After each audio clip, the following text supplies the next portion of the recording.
Thank you. I'm in the persuasion business. I help our clients become more effective, persuasive, and influential communicators.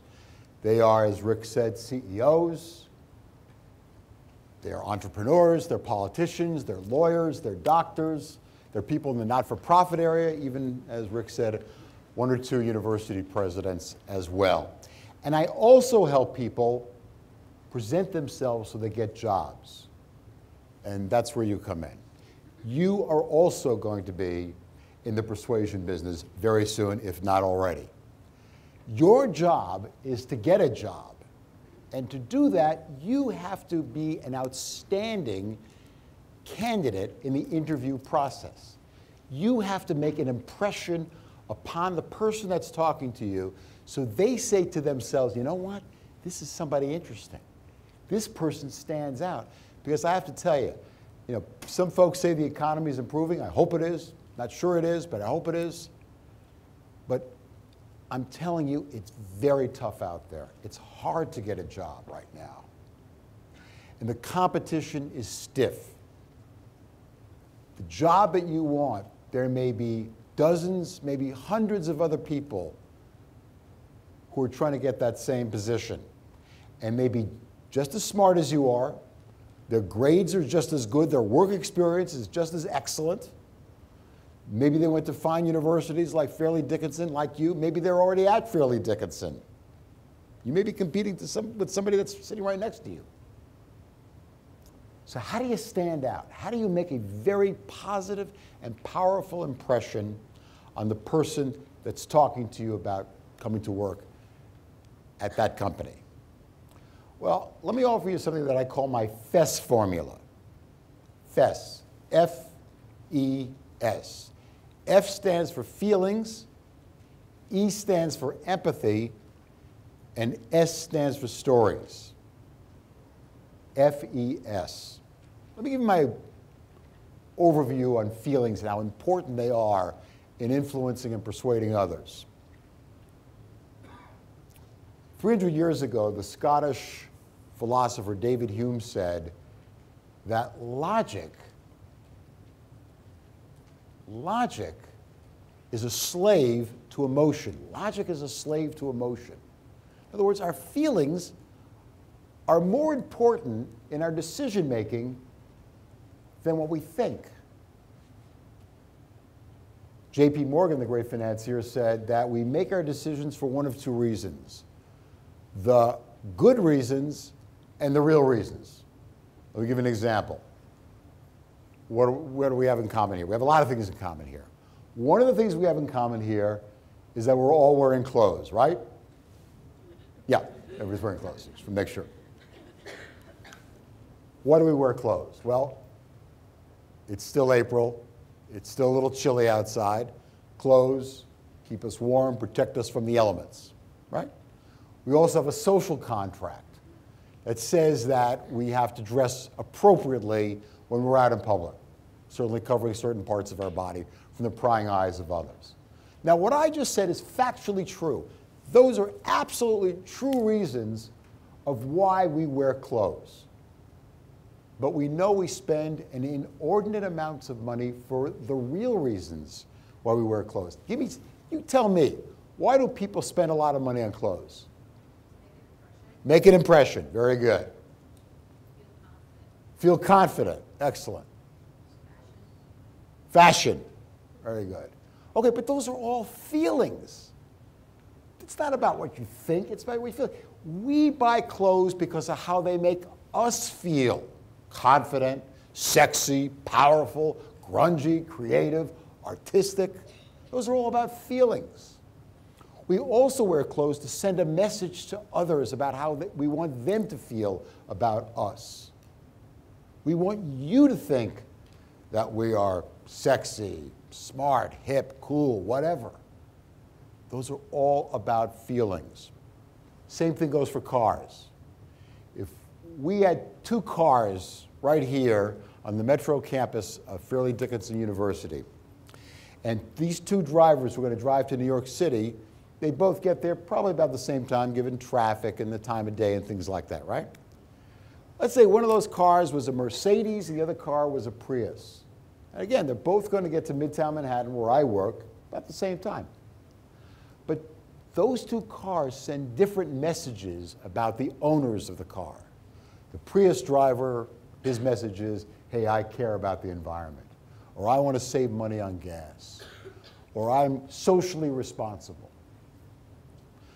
The Mercedes driver, $100,000 car, he's saying, hey, I've arrived. I am a very big deal, and I want you to treat me like I'm a very big deal. Now, nothing wrong with either one of them, but there are emotional reasons why those two individuals bought those two different cars. Even though they're both going to do the same job, they're going to get you to New York City, Midtown Manhattan, about the same time. Same thing about houses, homes, condominiums.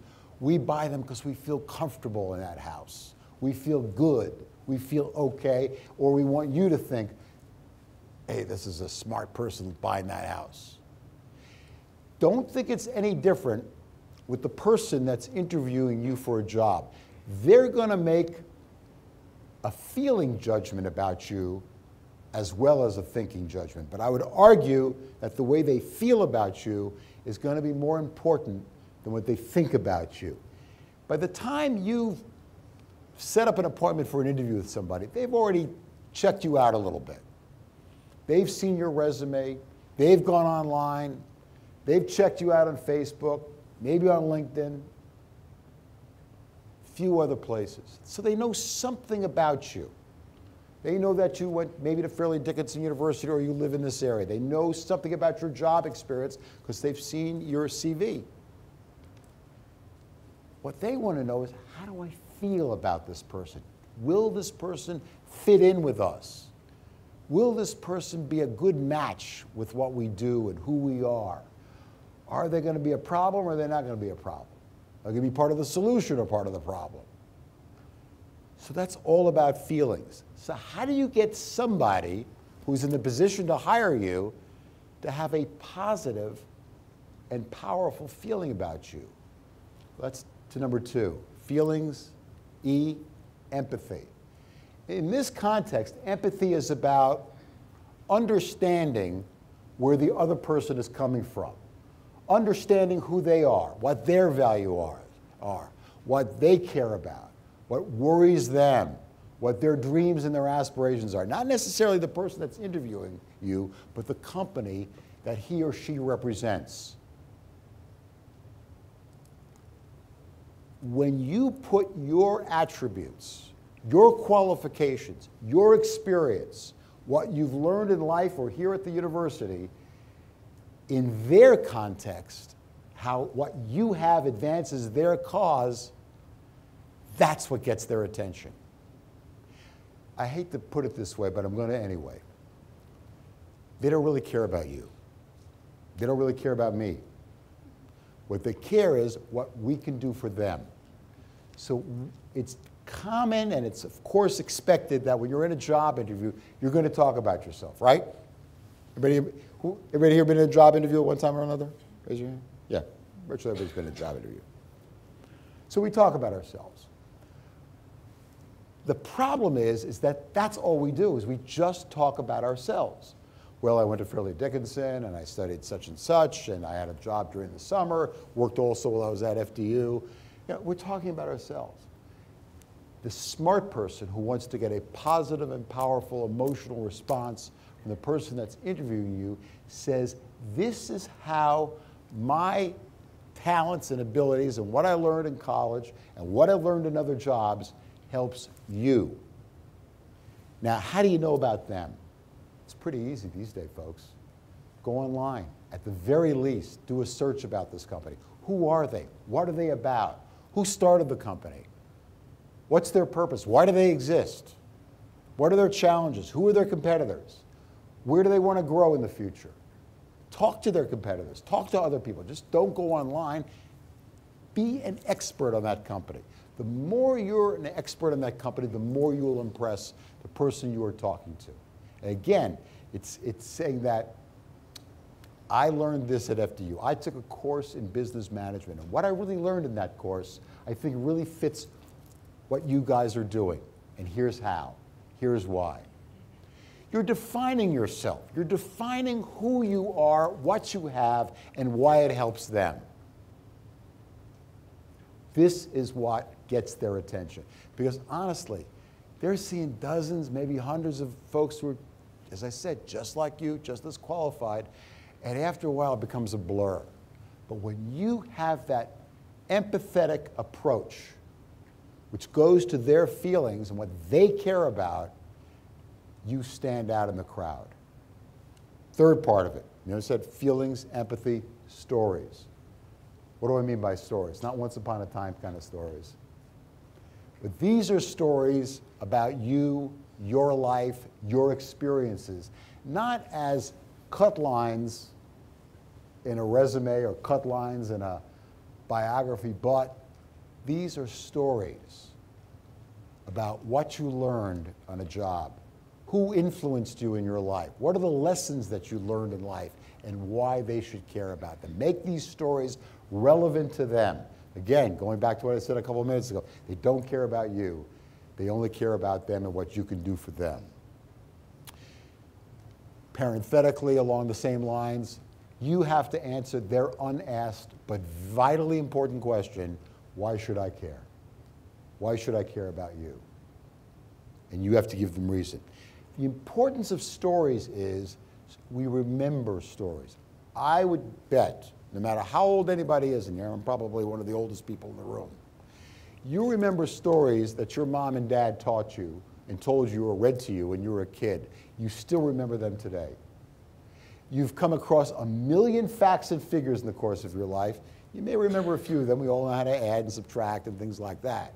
But I would argue that all of the facts and figures that you've learned, some of them stick to the brain, most of them bounce off the brain. Stories stay with us. When you present your life, your experiences in the form of a narrative or a story, that is what people remember. What I learned, why it's important, life lessons, job lessons, lessons from my mother and father that they taught me as a kid, and why it matters to them. Feelings, empathy, stories. Let me tell you a few stories about myself and my career and see if that jars something for you. When I was, anybody here a junior? Is everybody here a junior? You're a junior, good. When I was a junior at the University of Denver, I wanted to get a talk show on the local talk radio station in Denver. In fact, from the time that I was 12 years old, I knew I wanted to be in talk radio. I listened to talk radio growing up in Long Island, and I said to myself, boy, that's for me. That's what I want to do for a living. I knew from the time I was a kid that that was it for me. And when I got to Denver, I got a job at the campus radio station. It's fine, but I wanted a job at the professional station in town. I wanted that job badly. So I listened to the station, listened to it a lot. And everybody calling in on that station was like a million years old. It was like a bunch of really old people, probably people my age now, but close to a million years old. And I somehow or another talked my way into a job interview there. And I told them, I said, you need a younger voice on there. Sponsors like a younger demographic. You don't have any young people listening to you. You don't have any young people calling into the station. You need younger people. It was also a time where people in society cared about the youth point of view. It was Vietnam War protest time, it was Watergate, it was all kinds of things like that, counterculture stuff. And so the youth point of view was deemed to be important. And I talked my way into getting a job at that station. Why? Because I understood what they wanted and how I could help them get what they wanted, and that is a younger demographic and a bigger audience. Sponsors like younger listeners. They like listeners that are the age of most of you out there, not people my age. They think that they can talk you into buying a product or switching brands. They don't think somebody my age can switch brands. We're too stuck in our ways. So they think. Maybe they're right. But I understood life from their point of view. Some years later, I was at that time a correspondent at ABC News. It was okay for me. It wasn't great. It wasn't the best time of my career, to be very honest with you. And I wanted something special, something that I felt really connected to who I was, not only as a journalist, but as a person. And I remember one morning, I got up, made myself a cup of coffee, went back to bed, and I was drinking my morning coffee and flipping through the stations in the morning. I was watching the various morning news shows. Good Morning America, where I worked at ABC, Today Show, and CBS This Morning, right? And I saw a woman on the Today Show. Now, this is the 1980s, where again, the women's movement was really coming into its own. There was women media all over the place. There was women's sections of magazines and newspapers. Women really were announcing their arrival, and the media was paying attention to it. And so I saw this woman that I didn't know, Pat Mitchell. She was doing a series of reports on the Today Show called Today's Woman. And I sat there and said, what about today's man? If women were changing, I thought, well, then men had to do one of two things, either react to it or resist it, or go along with the program. So again, I found a way of getting to the then executive producer of the Today Show, Steve Friedman. Two things are important about this story. One is I walked into Friedman's office with my resume in my right hand, and we had videotapes in those days. Everything's online now or digital, but I had a bunch of those tapes there. And I came in there and I plopped them on Friedman's desk at NBC. And he says, put them away. Put your tapes away, put your resume away. He says, every tape that I look at, if somebody wants a job here, they all look great. Never saw a bad one. They're all terrific. Your resume, I'm sure it's wonderful. Tell me what you can do for me. Tell me how you can help the Today Show. Tell me what creative ideas you've got that are going to make this a better place, a better show. And I did. And how did I do it? I did my homework. I did my research on the Today Show, as you're going to do research on every company that you come in contact with. So how did I do that? We didn't have online in those days. But I did some research anyway. I found out that 2/3 of the audience for the morning TV talk shows, GMA, Today, CBS This Morning, are female. 2/3 of the audience are women. I also found out that the consumers for information about men are not men. Men could give it a rat's ass about men in those days. Women were interested about men. Women were the audience for things about men. Between 25% and 33% of the readers of the top 4 men's magazines in those days, maybe it's true today as well, were women. Between 1/4 and 1/3 of the readers of the men's magazines were women. You couldn't say the other way around. Men didn't read women's magazines, but women read men's magazines. So I knew the audience would be interested in what I had to report about. And I told Steve that. And he said, you're right. I did my homework. I told him that what I had to do was in his interest and will expand the audience of the Today Show and will give his audience something that they're interested in and would also make the Today Show different than their 2 competitors. Because honestly, there isn't a lot of difference between the Today Show, Good Morning America, and CBS This Morning, even today. They're pretty much the same shows. So you've got to do something that's different than the other guys. I did that.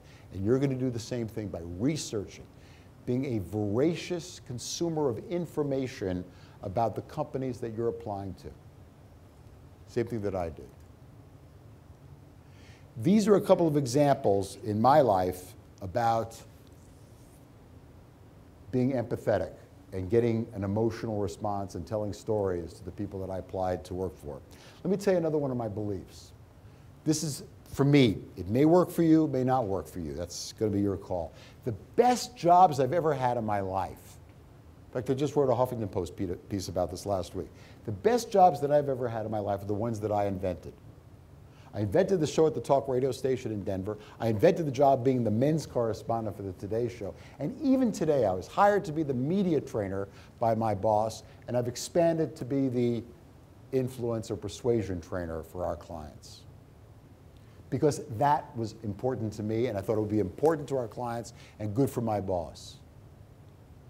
So I love to invent jobs for myself, even if I'm working at the company already, because I enjoy it more. It's more fun for me. And I'm offering my employer and my employer's customers, our clients, something they're not getting anywhere else.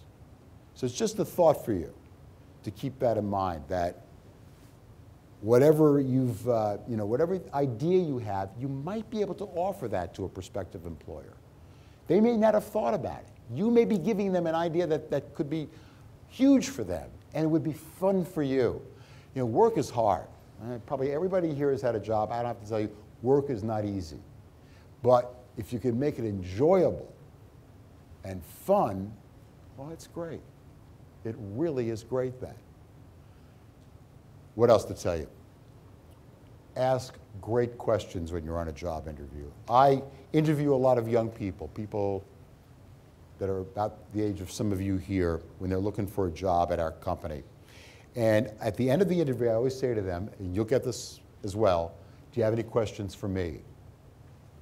And the ones that have no questions for me, I make a mental note to strike them off the list. If they are so disinterested in our company that they have no sense of curiosity about who we are and where we intend to go and what some of our challenges are, then I don't have a lot of interest. Although I did get once somebody said to me, I said, do you have any questions? He says, yeah, how much vacation time do we get? Bad question to ask me in a job interview. What else do we like? We like people who dress appropriately for a job interview. Most of the people that come into our place do. We're a very conservative outfit. We work in Midtown Manhattan. When young people come in there, they think they're on the set of Mad Men. And it is kind of like Mad Men without the booze or chasing the women. But we're a conservative place, and you should know that. And to not dress appropriately coming into a job interview in a place like ours is not a good thing. So you've got to do that. The other thing I also would urge you to do is, and this is not to discourage you from going big time after what you want in life. You should. You should really go after it. But have plan B, C, and D. My father gave me that advice. When I told him, Dad, I want to be in talk radio, and he says, that's great. It's a very tough and very competitive field, and he was right. It is all of the above and then some. He said, have options. So in my case, I got a business degree as well, and that gave me the option of going into business if that didn't work out so well on talk radio. In fact, more specifically, I was a hotel restaurant management major in college, so it also fed my other interest, and that's traveling and business. And so that was a piece of advice my father gave to me that I'd pass on to you. What else would you love to do? And I really believe that, God, I'm probably going to get killed for this. Don't necessarily listen to your parents about what you should do for a living. It's your life. Do what you really feel passionate about.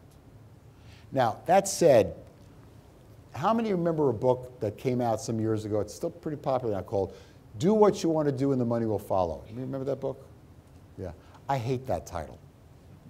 I hate it. I hate it with a passion. I hate it because I like the first part of it. Do what you want to do. Period. Do what excites you. Do what interests you. Do what turns you on. The money may follow, the money may not follow. For example, let's say you wanted to be a cop, a nurse, or a kindergarten teacher. All really noble professions. My mother and father were cops before they became psychoanalysts, which is quite a transition. But the money probably isn't going to follow. If you find this wonderful work, if you're going to be a kindergarten teacher, how exciting is that? You're starting children on the first step of their road to an education, hopefully winding up in a great university like FDU. And That's great. That's super work. And if you're passionate about it, do it. And love it. And embrace it. And have fun with it. Be creative with it. Go home at the end of the day saying, wow, I really made a contribution here. But don't go home thinking, man, well, I'm ready to now buy that Mercedes I just talked about a few minutes ago. That's probably not going to happen. You won't starve.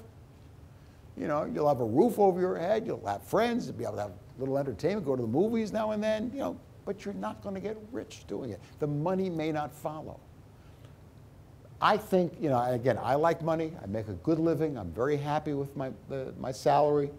But my primary thing is that I love my work. I really love what I do. And if you know, my friend, I told that to a friend of mine, he said, well, let's say they cut your salary in half, what would you do? I said, well, I probably have to find another job because I couldn't pay my bills. But I try to find a job in doing what I'm doing, but in a place that didn't cut my salary in half. So again, go where the passion is. Go where the dreams are. You know, fantasize a little bit. If you could do anything, whether you're qualified or not, what would you do? And what's stopping you from doing it? What are you afraid of? You know, fear stops us more than anything. We can say, oh, society won't let me do this, or, you know, I'm not this, I'm not that, or I can't, I'm a woman, or I'm this. You're stopping yourself. The fear of something is stopping you from doing what you want to do and getting what you want to get in life. So again, feelings, empathy, stories. Think about your own lives as individuals in this room. When somebody understands you, do you ever not say to yourself, wow, that guy gets me. That gal gets me. They understand where I'm coming from. Doesn't that make you feel good? It's the same thing with a prospective employer. When they can say to themselves, this person went way out of their way. She really worked hard to find out about us. He really did some serious research about us. That makes a big impression. That's empathetic, and that creates positive feelings. And when you talk about your life in terms of stories and not just lines on a resume, and why you are who you are today, and who influenced you, who taught you great lessons, what did you learn here at Fairleigh Dickinson that means something? Maybe some professor said something one day in a classroom that makes all the difference in the world for you. That's feelings, that's empathy, that's stories. That'll help you stand out. I want to leave you with one last quote if I can. And this is from the great poet Maya Angelou. She says, I may not remember what you said to me, but I'll never forget how you made me feel. Thank you very much. Any questions? That's the number. Questions? Yes, ma'am. Supposing you're in an interview and you walk in, and like in my case, the interviewer would be a lot younger than me, or whatever. And you can see in their eyes instant dislike. How do you turn the situation around? Her question is, she goes into an interview, she says it's quite possible that the interviewer is much younger than her, and that it's you get a feeling by looking in the interviewer's eyes of instant dislike. First of all, you don't know that it's instant dislike. That's number one. That may be you projecting that on the interviewer. You know, they may be tired, they may be whatever, they may be nothing. They may be thrilled to see you. Don't forget, they know something about you already. You're not there just because they have nothing else better to do with their time. They probably have seen your resume, or they've gotten some inkling of information about you. So they don't, you're taking yourself out of the game before the first pitch is thrown by saying, they don't like me. You don't know that. How do you turn it around? There may be nothing to turn around. All you can do is be yourself. Be passionate, enthusiastic about why you want that job, why you're qualified for it, and how you help the company. That's the way you, quote unquote, turn it around, if there's anything to turn around. And because, I mean, I'm older. I'll be 62 next month, so I'm a lot older than most everybody in here. I would use that as an asset. My experience is an asset to a company. And I'll tell you all about my experience and why it benefits you and your company. So don't worry about the age of the person that's interviewing you. Use whatever you think is a problem and make it into an asset. Okay? Who else? Any other questions? Yes, ma'am. Several interviews, the person was a lot less experienced than I was, and that doesn't bother me, but I'm concerned that they think I may be a threat to them. Yeah, her question is, she says that when she goes into a job interview, the person, again, is younger and with a lot less experience than she has, and she says that you might be a threat, feeling that you might be a threat to that person. Well, two things about that. Again, same thing I said to this lady. You don't know how they feel. Unless you're a mind reader, extraordinary. Maybe they're looking and say, wow, what great experience this woman has. That's great. That's number one. Don't take yourself out of the game. Don't start saying, well, I'm done, I'm lost, because this person feels threatened about me. You don't have a clue if that's true or not. You're projecting on that person. That's number one. Number two, you're not a threat to that person. They're probably in the HR department of a company. Maybe, maybe not. But you're not after that person's job. Right, so they're not threatened by you. Their job is to hire somebody. So they got to hire somebody. If they want somebody who's going to be beneath them, who's inexperienced, who hasn't got the life experience as well as the professional experience of somebody like yourself, well, there's nothing you can do about that. But I doubt it. The marketplace is so competitive. Companies are fighting for every cent of profit, or not-for-profits like Fairleigh Dickinson. Believe me, they're looking for the best people out there. You know, and so be the best person for that company. Be the best person for that company. That's all you can be. And don't worry about what you think they may be thinking. Who knows? Who knows? Yes, ma'am.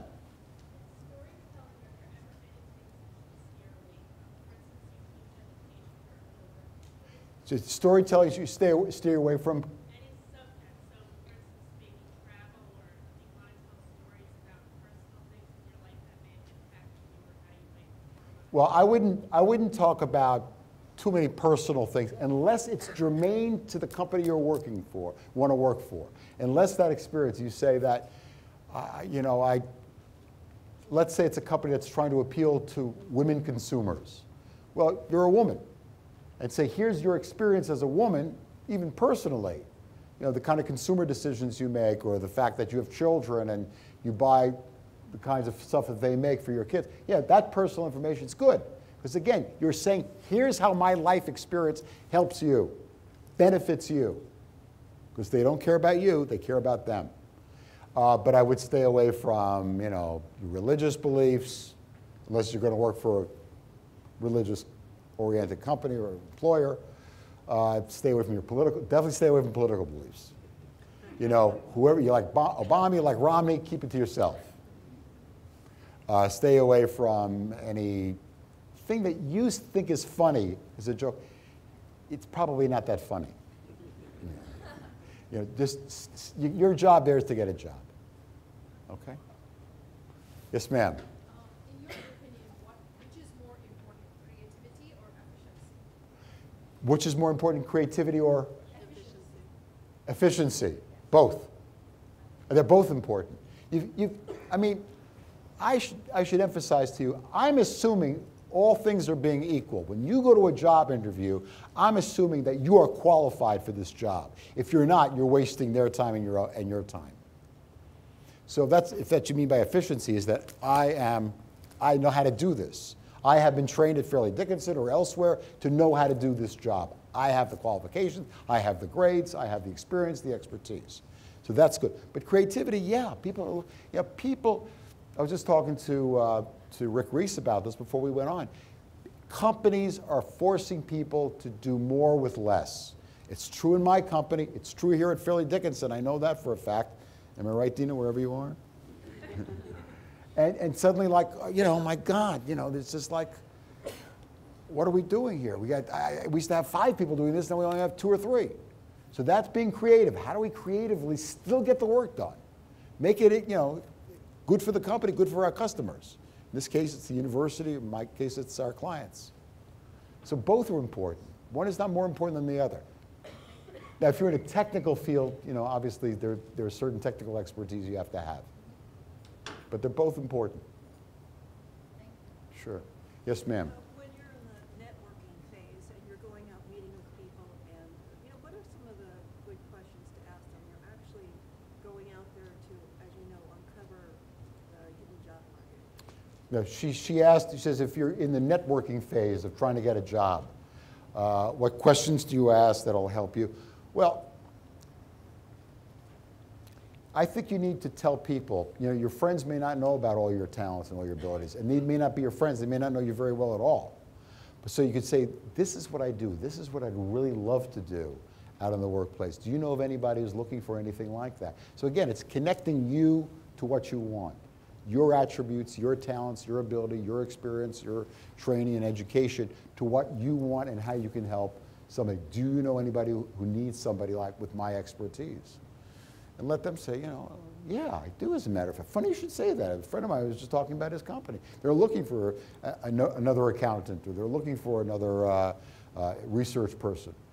So yeah, talk about your expertise. But also when you're going out to meet with contacts that are high-level people in different companies, you might not know them. Somebody else said, go meet with the CEO of this Right. company. You don't want to ask them for a job or ask them for a job in their company necessarily, but if they might say, well, we don't have anything now, what other questions can you ask them that would be? I need your opinion about something. She says, what other questions should you ask somebody who you don't really know? At a company, it's a high-level individual. I need your opinion. Here's what I do. Here's what I want to do. Here's what I'd love to do. What would you do if you were in my position? People love to give their opinion. And people love to give their expertise. They love to show it off. And they love to help people. People generally want to help others, honestly. I really believe that. So I would say, if you were in my position, what would you do? Again, that's empathy. It's asking somebody to be in your shoes rather than you being in their shoes. And people will respond to that, I think. Sure. Yes, sir. A lot of people, especially the younger people going after jobs, when you're interviewing a company, you're interviewing a first or second level manager and their staff who may be individual contributors. In the positions you describe, the radio station, the TV show, those are very public specific segments of that larger network business, whatever, that radio station or that you could see visibly, and you were an individual contributor but an on-camera contributor. Right. So it was a well-known position. When you're going into a IBM or an NBC for a regular position, you don't know what the manager's real job is. It's not public information. It's not. You don't know what his issues are. That lower level inside the company, you have very, very little knowledge. Okay, his question was, he says, with me, I was on television, I was on the radio, I had some visibility, and so I was meeting with high-level people within that company, and so it was easier. But let's say you're going to a company, you don't know who the person you're talking to is. You don't know what their issues are. You don't know who they are, what they do for a living there. You don't. You don't know them as individuals, and you can't. Or even the departments or very inside of a very big company. Yeah, or at a very big company. You don't know who you don't know who the person you're talking to is, but you should find out about the company. You can't find out about every individual. Yeah, you can Google them, you can go on Facebook and Twitter or whatever and see, do I know this person? Maybe I can find out something about it. But you're really there to talk about the company, not about this individual. But I'll tell you another story about myself. The company I work for now, I was not on television. I mean, I was on television years ago, whatever. The company I work for is a strategic communications company in Midtown Manhattan. We were a worldwide company based in New York. I was reading an article in Esquire magazine, which was a review of my now boss's latest book. I saw that. I went online. I found out how to get a hold of the Dillon Schneider company, a company I now work for. Found out their email address. I emailed them something about myself. And I got a call a few hours later, said, when can you come in for an interview? That I was on television years ago. It's nice, but they weren't less interested in that.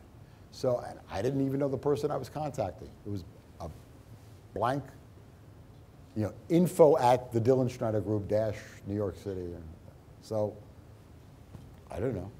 Now, I came in and eventually I talked to Bob Dillenschneider, but Bob has a very interesting thing he does, my boss, Bob Dillenschneider. He has three of what they call the principals. Those of us with a lot of gray hair, we're called the principals. And people are much younger called associates. And he has the three of us talk to a prospective employee. He didn't know who I was. Those prospective employees don't know me, don't know my other colleagues. They don't know who we are.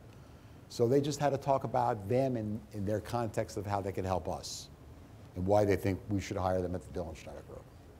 So, you know, it's not about me. It's about the company. It's not about, you know, how can you do to help Bob Berkowitz if you're coming to a job interview? They could care less about me. They're right to care less about me. But they should care about the company that they want to work for. Did I not answer your question? But in your examples, you were able to reflect directly what you were going to add to those specific jobs. Right. When you go in to the manager of something without knowing what his group's responsibilities are, what the specific things, problems he's facing, you're not going to be able to do that. He said if you go into a big company and you've got the group manager there, you don't know what his specific responsibilities are or what his department does necessarily.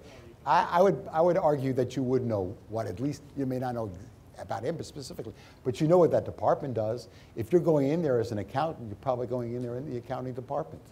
I mean, it makes sense. You're not going there, you know, to do, do research on technology if that's not your expertise. They're going to try to put you into the department where you might be hired, where you might be helpful. So I think you know something about that department. It doesn't make sense to me that you know nothing about it. You may not know anything about that individual, but you'll know something about the department. That's my opinion, at least. Yes? Yes, I've been submitting a couple of applications and haven't quite gotten to the callback stage. So forget about the interview with them. I feel like I probably do. So I'm trying to understand if maybe having a lot of experience maybe translates to negative aspects out there. Maybe it's an older age or or needing more income than some of the others in the competition. So do you have any comments about maybe being overqualified for certain things? I mean, her question is, she doesn't get a lot of callbacks and she thinks it may be an age issue. It could be that she needs more, she's asking for a higher salary that others might be asking for, or that you're overqualified for the position. Again, who knows? As I said to these two other ladies here, you're projecting you onto them. You're already answered, you think you've answered their question for them, and I don't know that you have. I mean, who knows why to get the call back. What I believe, when you send a letter to a company, you've got to get their attention and get it fast.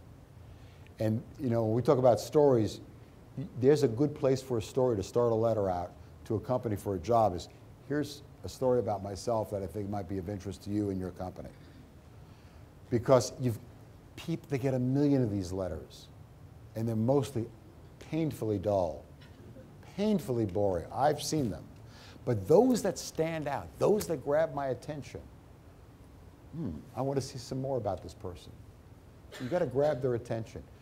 Again, you're trying to read their minds. You've never even met the person. You're trying to read their mind that, well, obviously I'm too qualified, I'm too old, or something like that. Maybe you are, maybe you're not. In my company, it's a plus to be old. That's our company. They like us, older folks.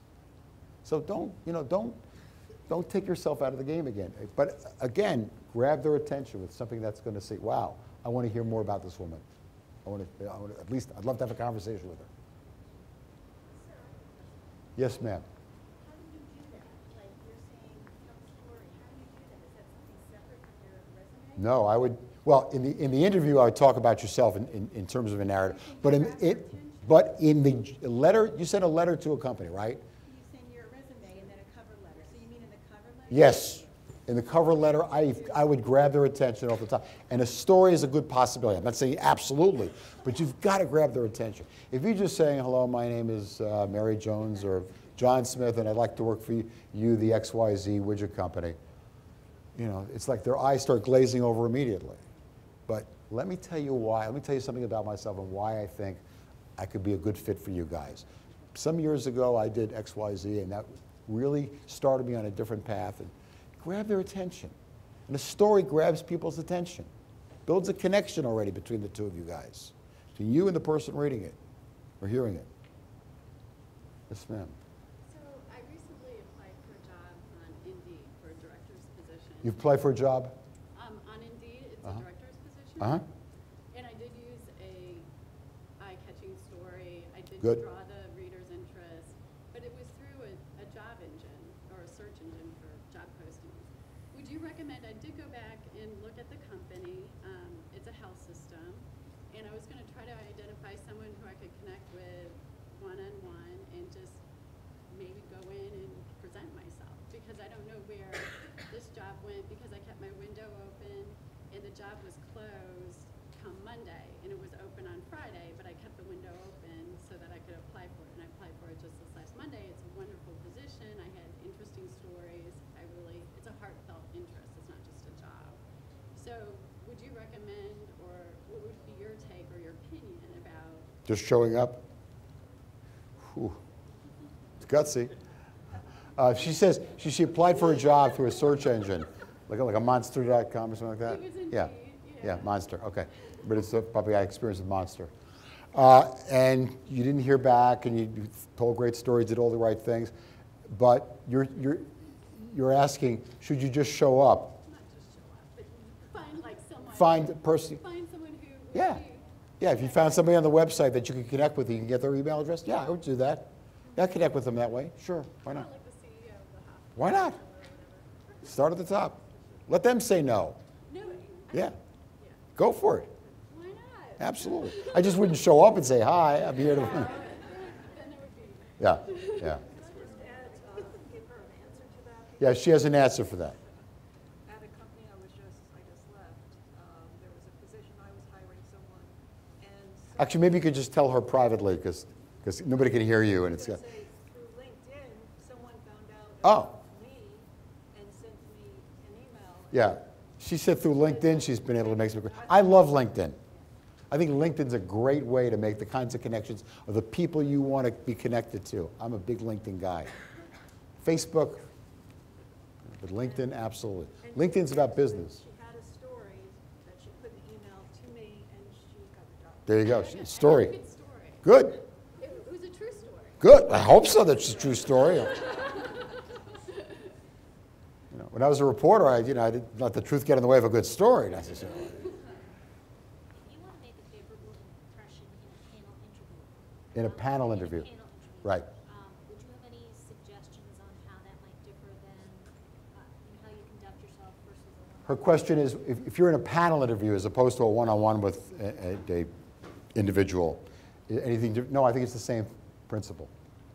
I think it's really the same principle. The principle is talk about yourself in their context, how you can help them move ahead and forward, and how your abilities, talents, Where do you focus your eyes? at all of them. Keep moving, keep moving. One individual, stay there for 3 or 4 seconds. Next individual, 3 or 4 seconds.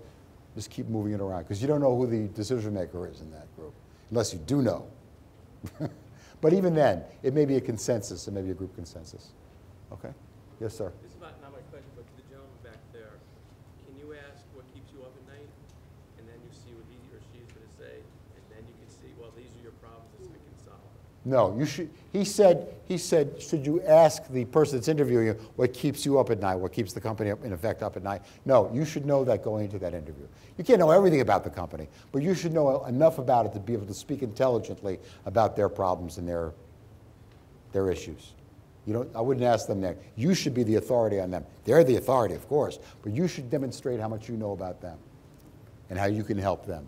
If they have a weakness, how your strengths can help them with their weakness.